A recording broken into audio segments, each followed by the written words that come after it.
तो दोस्तों हमारी कहानी शुरू होती है साल 2003 से, जब लार्स और जेम्स नाम के दो भाई ऑस्ट्रेलिया के सिडनी में वेयर टू टेक्नोलॉजीज नाम की कंपनी शुरू करते हैं। इनका आइडिया एक ऐसे डेस्कटॉप एप्लीकेशन बनाने का था जहां लोग मैप्स को देख सकें। पर कुछ समय के बाद इन्हें रियलाइज होता है कि डेस्कटॉप एप्लीकेशन को बनाना बहुत झंझट भरा काम है और इसे यूज करना भी काफी कठिन होता है। ऐसे में लार्स और जेम्स एक वेब बेस्ड प्लेटफॉर्म बनाने पर काम करने लगते हैं, लेकिन बहुत जल्द उन्हें समझ आ जाता है कि इसके लिए जरूरी पैसे और रिसोर्सेज को वो अकेले अरेंज नहीं कर पाएंगे। ऐसे में अक्टूबर 2004 में वो वेयर टू टेक्नोलॉजीज को सिर्फ $50 मिलियन में ही गूगल को बेच देते हैं।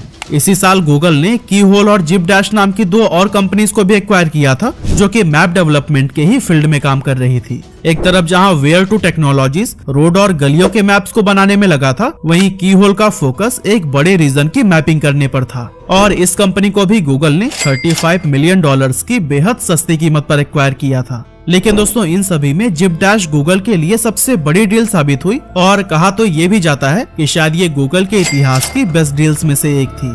जिपडैश लोगों के मोबाइल फोन्स के लोकेशन डेटा को यूज करके रियल टाइम में ट्रैफिक स्टेटस बताता था, और गूगल ने जिपडैश को सिर्फ और सिर्फ $2 मिलियन में ही अपने नाम कर लिया था।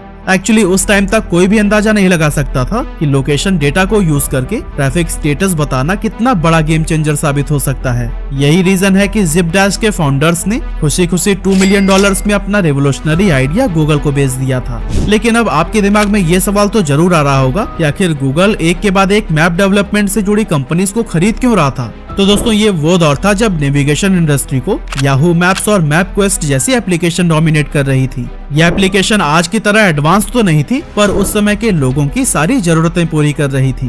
गूगल का इरादा इस इंडस्ट्री को डिसरप्ट करके इसमें अपनी जगह बनाना था। वेयर टू टेक्नोलॉजीज, कीहोल और जिपडैश तीनों को एक्वायर करने के बाद अगले कुछ महीनों तक गूगल ने इन एप्लीकेशंस को एक साथ जोड़ा, और फिर 8 फरवरी 2005 वो तारीख है जब ऑफिशियली गूगल मैप्स को लॉन्च कर दिया जाता है। अब दोस्तों अगर गूगल ने आज के टाइम पर किसी भी ऐप को लॉन्च किया होता तो शायद पहले ही दिन उसको लाखों या फिर करोड़ों डाउनलोड्स मिल चुके होते। लेकिन साल 2005 तक गूगल इतनी पावरफुल कंपनी नहीं हुआ करती थी। अब गूगल मैप्स पहले ही दिन से याहू मैप्स और मैप क्वेस्ट से ज्यादा एडवांस था, मगर फिर भी इसे कुछ खास रिस्पांस नहीं मिल पाया। अब ऐसे में अगर कोई और कंपनी होती तो शायद इस प्रोजेक्ट से अपने हाथ खींच लेती या फिर खुद को ज्यादा एडवांस दिखाने की कोशिश करती। पर गूगल ने मैप्स को ऑडियंस के लिए और भी बेटर बनाने की ठान ली और इसको पूरी तरह से रीडिजाइन किया। पहले जहां ये काफी स्लो हुआ करती थी, वहीं करीब 1 साल की मेहनत के बाद गूगल ने इसे एक इंस्टेंट सर्विस बना दिया। मतलब कि आप गूगल मैप खोलिए, लोकेशन डालिए और दुनिया के किसी भी कोने का मैप तुरंत देख लीजिए। उस टाइम तक का कोई भी नेविगेशन प्लेटफॉर्म गूगल मैप्स के जितना फास्ट नहीं हुआ करता था।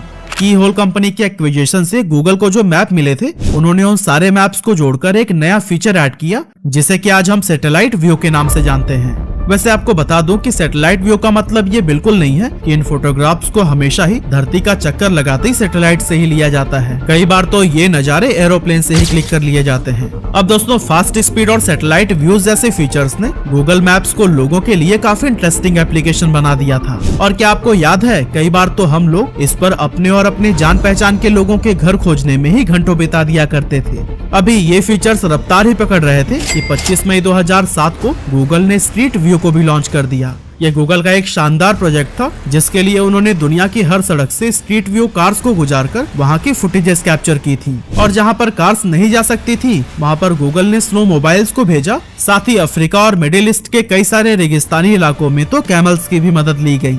आपको बता दो कि इस काम के लिए स्ट्रीट व्यू कार्स में 140 मेगापिक्सल का कैमरा लगा हुआ होता है, जिसमें कि 7 360 डिग्री वाले लेंसेज इंस्टॉल्ड होते हैं। जहां एक और सैटेलाइट व्यू के द्वारा लोग किसी भी जगह का एरियल व्यू देख सकते थे, वहीं स्ट्रीट व्यू आने के बाद से तो वो जैसे उसी जगह पर पहुंच जाते थे। और इन दोनों ही फीचर्स ने गूगल मैप्स को बहुत ज्यादा पॉपुलर बना दिया। पर दोस्तों गूगल के मैप सर्विस को असल पॉपुलैरिटी सितंबर 2008 से मिलना शुरू हुआ, जब गूगल के द्वारा ही एंड्रॉइड को लॉन्च किया गया था। आज दुनिया भर में करीब 360 करोड़ एंड्रॉइड यूजर्स हैं, जिनके फोन्स में गूगल मैप्स प्री इंस्टॉल्ड ही मिलता है। साथ ही आपको बता दो कि आज हर महीने करीब 100 करोड़ लोग गूगल मैप्स का इस्तेमाल कर रहे हैं। अब दोस्तों ये सब सुनने में आपको जितना फैसिनेटिंग लगता है, गूगल के लिए ये उतना ही चैलेंजिंग टास्क था। इमेजिन करिए कि सैटेलाइट व्यू को बनाने के लिए गूगल ने कितने ही प्लेन्स को हवा में उड़ाया होगा और कितनी सारे सैटेलाइट से डेटा कलेक्ट किया होगा। स्ट्रीट व्यू को डेवलप करने के लिए दुनिया की हर रोड पर कार घुमाने से लेकर उस पर इंस्टॉल्ड हाई क्वालिटी कैमरा और दूसरे इक्विपमेंट का खर्चा भी बहुत ज्यादा होता है। इतने सारे डेटा को स्टोर करके रखने के लिए स्टोरेज डिवाइसेस और 100 करोड़ एक्टिव मंथली यूजर्स के लिए सर्वर्स को मेंटेन करके रखना, ये सारा काम कठिन होने के साथ साथ काफी खर्चीला भी है। इस तरह से हम अपने सवाल पर आते हैं कि जब गूगल मैप्स हर इंसान के लिए पूरी तरह से फ्री है तो आखिर गूगल इससे पैसे कैसे कमाता है। तो दोस्तों आपको बता दूं कि गूगल मैप्स मेनली 2 तरीके से पैसे कमाता है, पहला एडवर्टीजमेंट और दूसरा एपीआईज। अब यूट्यूब जैसे प्लेटफॉर्म्स पर गूगल के लिए रेवेन्यू कमाने का सबसे बड़ा जरिया एडवर्टीजमेंट ही होता है, पर क्या आपने कभी गूगल मैप्स के बीच में ऐड देखी है? जस्ट इमेजिन आप लेफ्ट और राइट टर्न के बीच कंफ्यूज हो रहे हो और गूगल आपको सही रास्ता बताने से पहले 20 सेकेंड का ऐड देखने को कहे। आई गेस ऐसा इनकन्वीनियंस तो आपने गूगल मैप पर कभी भी फेस नहीं किया होगा। तो भाई सवाल यही है कि आखिर गूगल इसमें ऐड लगा कहाँ रहा है। अब दोस्तों आपने नोटिस किया होगा कि जब हम गूगल पर अपने आसपास किसी रेस्टोरेंट या दूसरे बिजनेसेस के बारे में सर्च करते हैं तो फिर गूगल आपको काफी सारे सजेशंस दिखाता है। अब वैसे तो बिजनेसेस के लिए गूगल पर लिस्टिंग करना बिल्कुल फ्री होता है, पर आपको अगर एक प्रीमियम लिस्टिंग करनी है जिससे आपका बिजनेस तमाम बिजनेसेस के बीच अलग से हाईलाइटेड हो और उसकी ब्रांडिंग क्लियरली नजर आए, तो फिर गूगल इसके लिए आपसे कुछ फी चार्ज करता है। हालांकि मैप्स के केस में गूगल के लिए बिजनेस एडवर्टीजमेंट से होने वाला रेवेन्यू काफी कम होता है। गूगल मैप्स की असल कमाई तो एपीआईज यानी कि एप्लीकेशन प्रोग्रामिंग इंटरफेस के जरिए होती है। लेकिन आखिर ये एपीआईज होते क्या हैं? चलिए इसे एक सिंपल और रिलेवेंट एग्जांपल की मदद से समझते हैं। अब जब आप ओला या उबर से टैक्सी लेते हैं तो आपको किस लोकेशन से पिक करना है और आपकी डेस्टिनेशन क्या है, ड्राइवर इन सभी चीजों को गूगल मैप के थ्रू ही देखता है। स्विगी और जोमेटो जैसी डिलीवरी सर्विस भी गूगल मैप्स का इस्तेमाल करती हैं।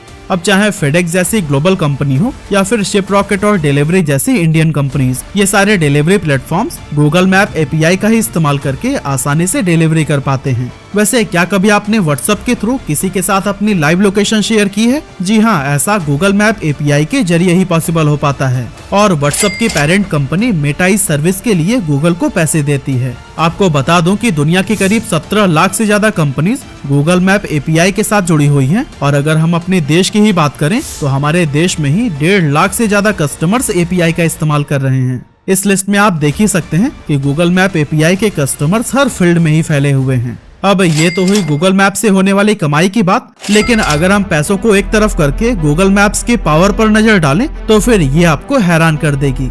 आज के टाइम पर हमारे स्मार्टफोन में इंस्टॉल्ड कोई न कोई ऐप तो हर समय हमारी लोकेशन का इस्तेमाल कर ही रही होती है। ऐसे में गूगल के पास दुनिया के हर इंसान की लोकेशन होती है। किस समय कहाँ कितने लोग मौजूद हैं, कौन किस दुकान पर जाना पसंद करता है, लोग किन प्लेसेस को ज्यादा सर्च करते हैं और एक पर्टिकुलर एरिया में किस बिजनेस का ज्यादा स्कोप है, ये सारा ही डेटा गूगल के पास होता है। अब आमतौर पर मुझे या फिर आपको इस डेटा से कोई खास फर्क नहीं पड़ता, पर जरा सोचिए कि अगर वॉर की सिचुएशन बनती है तो गूगल मैप्स कितना बड़ा गेम चेंजर साबित हो सकता है। यहाँ तक कि गूगल के सैटेलाइट्स मैपिंग के बहाने उन सीक्रेट जगहों को भी जानने की काबिलियत रखते हैं जिसे कि हमारी गवर्नमेंट छिपाना चाहती है।